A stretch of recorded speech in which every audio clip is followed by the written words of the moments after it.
This video examines the mechanisms of cadmium toxicity, focusing on how this heavy metal impacts the male reproductive system and postmenopausal skeletal health.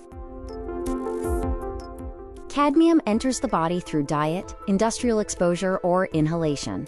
It poses a significant danger due to its long biological half-life, causing systemic oxidative stress and organ damage. Cadmium acts as a systemic toxin, specifically targeting testicular tissue and bone.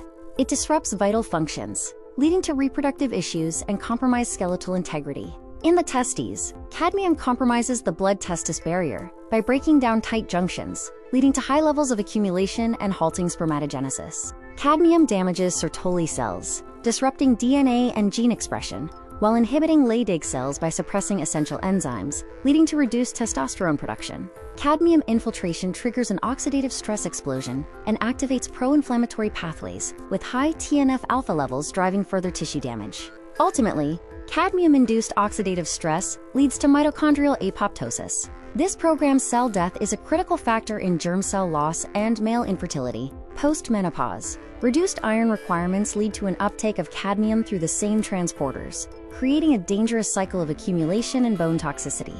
Epidemiological evidence shows that cadmium exposure effectively doubles the risk of postmenopausal osteoporosis, independent of other traditional risk factors.